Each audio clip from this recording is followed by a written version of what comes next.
Today's video is all about the absolute best that Tampa has to offer, and yes, I'm sharing with you where to live, eat, and play, but I'm not stopping there.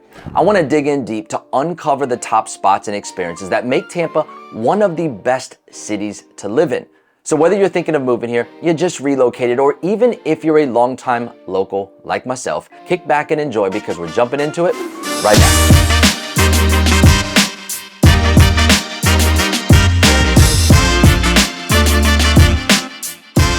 We get asked weekly by people moving to Tampa or simply visiting, what should they experience? What are the best neighborhoods in Tampa, and can we recommend a good place to eat?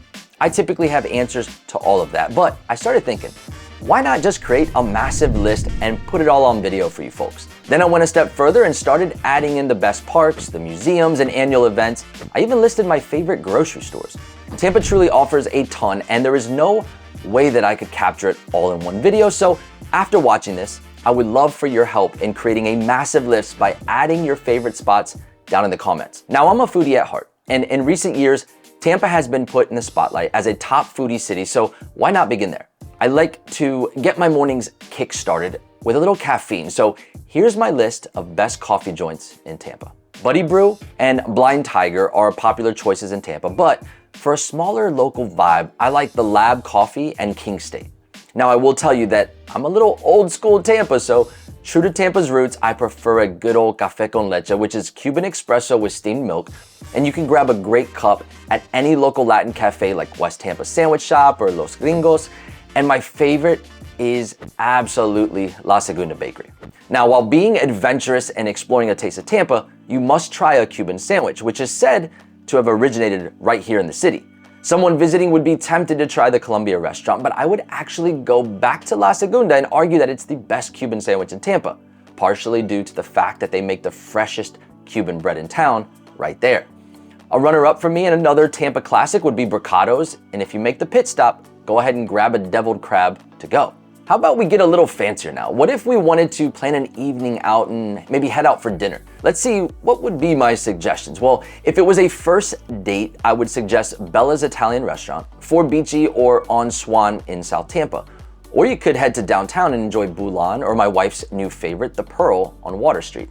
For a good steakhouse, you can never go wrong with Burns for the best experience, but for a solid steak, my go-to is Charlie's Steakhouse for a good wood flavor, and don't forget to ask for the dipping sauces. If I want a more casual night with drinks mixed in, a nice change would be the rooftop at Casa Santo Stefano in Ybor, where you can enjoy a cigar and a cocktail, or you can head to Eulalie for a great dinner and happy hour watching the sunset on the riverfront. My suggestion would be to try their char-grilled oysters and cap the night off with some good old coconut ice cream. Now, before we continue, if you are new to me and my channel, I'm Adam Morejon, and I'm not only a Tampa native, but I'm the team leader to an amazing real estate group. So please reach out to us as we can be your local real estate resource. And make sure to visit my channel as we have tons of videos all about living in Tampa, including the best neighborhoods, things to do, and more. So how about we get into some fun? I always say living in Tampa is like living where others come to vacation. There are endless things to do and something for everyone. Visitors and locals alike, they both enjoy our major attractions, and hands down, our two most popular choices for grabbing an annual pass would be Busch Gardens and Zoo Tampa. Busch Gardens is the perfect theme park with roller coasters for thrill seekers, an African safari for animal lovers, and shows for families. Meanwhile, on a smaller scale, the Zoo Tampa has made major improvements and has a loaded calendar of events like Creatures of the Night and Christmas in the Wild. My kids love Zoo Tampa because they get to get up and close and personal with the animals. They love the macaw flyover. You can pet stingrays, even feed a giraffe. Other major attractions would have to include the Florida Aquarium, Armature Works, and the Straz Center for Performing Arts, where you can catch live Broadway-style shows and musicals. Now, one thing I love about Tampa is our music scene, and we have plenty of venues that attract a ton of major artists, so I'm always keeping an eye out on the concert calendar. My favorite spot for a live concert is the Amalie Arena because there isn't a bad seat in the house.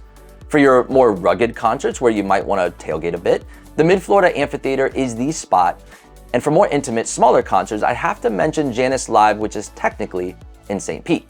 Locals are always checking the event calendar, and I honestly feel Tampa makes up things to celebrate.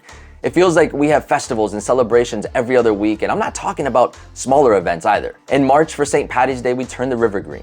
In July, we have a huge firework display on the river called Boom by the Bay, and yes, we try to create a winter wonderland in December. We try, it's still warm out. Then in between all that, we have Margarita Fest, Sunset Music Fest, River Fest, Taste of Tampa, and the Food and Wine Festival, Oktoberfest, and then there's one of my favorite, the Pig Jig, but nothing compares to the biggest and baddest celebration in Tampa. It's called Gasparilla season. This kicks off in late January with the Gasparilla Pirate Fest, which clocks in as the third largest parade in the country.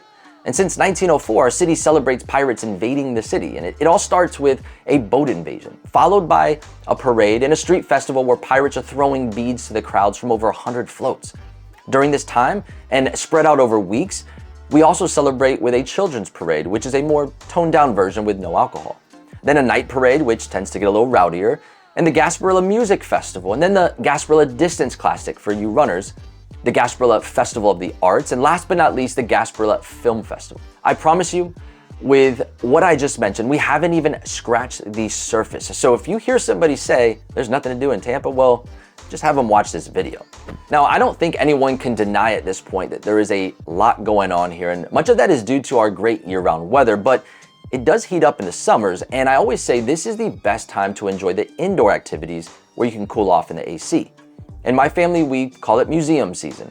Arguably, St. Pete has better museums if you're in the arts, but Tampa has the Tampa Museum of Arts, the Tampa Bay History Museum, the Museum of Science and Industry, and if you have little ones, they will love the Glazer's Children Museum as they have a ton to do with kiddos. In the summer, my family almost always will hit the museums, but we're definitely more outdoorsy, and regardless if it's hot out, that's typically where we'll be. Whether you're a picnic type, the let's go for a run type, throw a frisbee, or simply just want to get some fresh air, Tampa has some really neat parks. Julian B. Lane is great for open fields on the waterfront, and the pickleball and tennis courts are open to the public.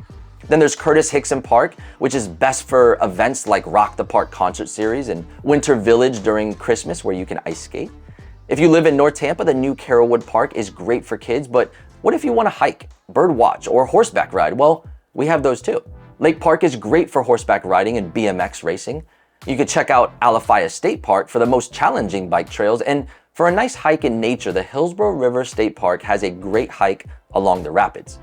Now, if hiking isn't really your thing, but you still want to stay fit, what about Tampa's best gyms? Well, that answer will depend on what you are looking for, but we have Lifetime and the new Gold's Gym for those of you that want everything from cold plunges to infrared saunas, LA Fitness and EOS for your mid-price range gyms, and Crunch as the affordable options. And then there's my favorite boutique options, which is Group Fitness, right? It's Camp in downtown and F45 are two great options.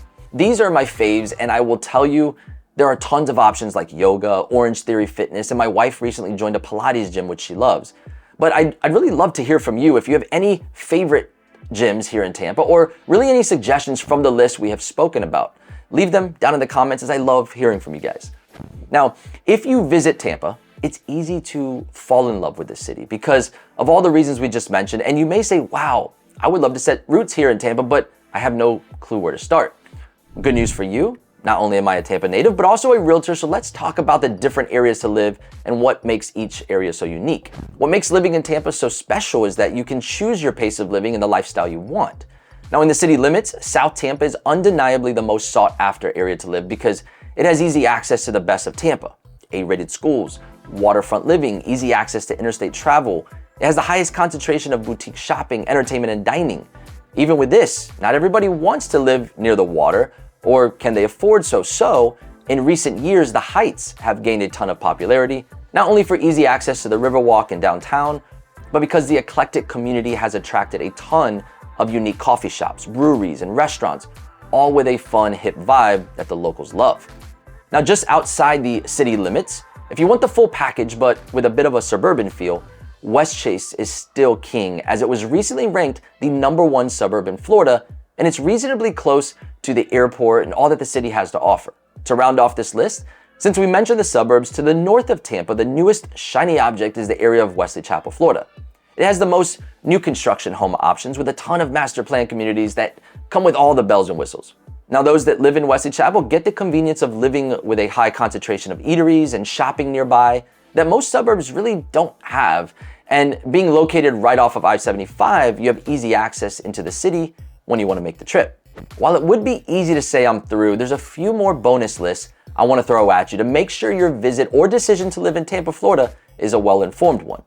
If you're coming here as a sports enthusiast, just know that the Tampa Bay Lightning are probably the most loved in our city, and you won't find a bad seat at the Amalie Arena. Plus, the revamped downtown and Water Street area is great for pre-gaming or for a nightcap after the game. The Tampa Bay Bucks have been hot and cold over the years, but if you're a longtime local like myself, you are still a die-hard fan, and I will represent the old creamsicle any day. Then you have the good old Rays. First off, they are over in St. Pete, which has always been a sore subject. They always run on a low budget, but seem to sneak in the playoffs, so many times we have low attendance during the year, but then the bandwagon fans come out during the playoffs. So what I will tell you is that I take my kids to at least 3 to 4 games each year, and you can watch a great game for cheap, and there's tons to keep the little ones busy. So we've actually mentioned shopping a few times, so where is the best shopping in Tampa? If you need variety and name brand, then the International Plaza will be your go-to, but for boutique shops and the best walkable area, hands down, locals love High Park Village. Now, the new kid on the block is Midtown Tampa, which is great just to pop in and out. And if you feel like bargain shopping, then head out to Wesley Chapel and visit the Tampa Premier Outlets for some discounts. Now let's bring it full circle, right back to food. What are the best local markets and grocery stores? Well, if you want a weekend market, the Fresh Market in High Park Village is great and is held on the first Sunday of each month. Also, a local tip for a great Asian and multicultural market, check out San Juan's Farmers Market that is open to the public. For grocery stores, Publix is king anywhere in Florida, and if you haven't tried a Publix sub, then you're really missing out.